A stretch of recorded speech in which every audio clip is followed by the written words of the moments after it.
এবার আপনাকে বলি যে আপনার যে জিহ্বা, এই জিহ্বার মেকানিজমটা বলি আপনাকে।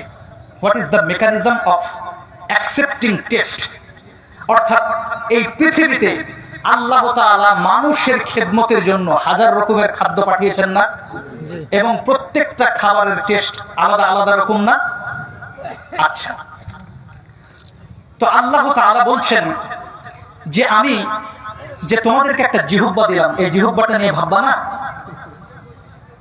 আল্লাহ বলছেন যে আমি এই জিহ্বাটাকে এমন ভাবে তৈরি করেছি, বাসায় গিয়ে আয়নায় দেখবেন জিহ্বার মধ্যে ছোট্ট ছোট্ট এরকম ফোটার মতো আছে, প্রত্যেকটা মানে পুরা জিহ্বা আছে না?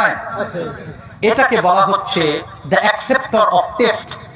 স্বাদ গ্রহণ করে এগুলা, সুবহানাল্লাহ। একটা ছোট্ট বিন্দু বিন্দু জিনিস কি করে? স্বাদকে গ্রহণ করে। দ্য অ্যাকসেপ্টর অফ টেস্ট, স্বাদকে এরা গ্রহণ করে। এটাকে বাংলাতে বলা হয় স্বাদ কুড়ি। এটা স্বাদ গ্রহণ করে। বুঝেন, আপনার হিউম্যান ফিজিওলজি বুঝাচ্ছে আপনাকে এখন। কুরআন এর মধ্যে আপনি কি নেবেন? ফিলোসফি, মানে আপনার হচ্ছে এ টু জেড যে কোনো সাবজেক্ট আপনি এর মধ্যে পাবেন। তাই আল্লাহ তাআলা বললেন কি, যে আমি তোমাদেরকে কি একটা জিহ্বা দিইনি? এই জিহ্বা সম্পর্কে আল্লাহ বলছেন যে তোমাদের এই জিহ্বার মধ্যে আমি স্বাদ কুড়ি দিলাম, এবং এই জিহ্বাটাকেও আল্লাহ তাআলা তিন ভাগে ভাগ করেছেন। সুবহানাল্লাহ। জিহ্বাটাকে আল্লাহ কয় ভাগে ভাগ করেছেন? তিন ভাগে।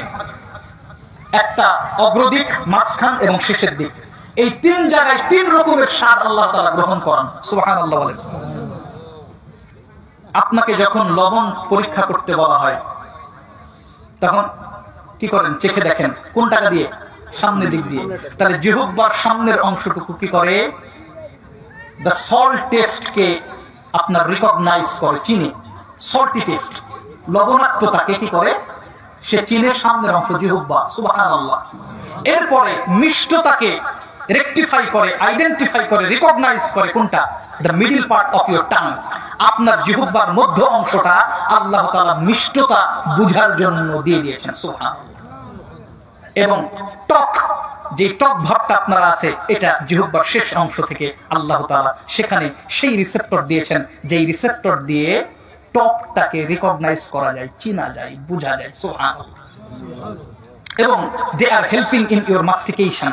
অর্থাৎ এই জিহ্বাটা আপনার যে খাবারটা চাবাচ্ছেন, একটা শক্ত কালারের রুটি আপনাদের এলাকায় বা চাপাইয়ের দিকে বলেন,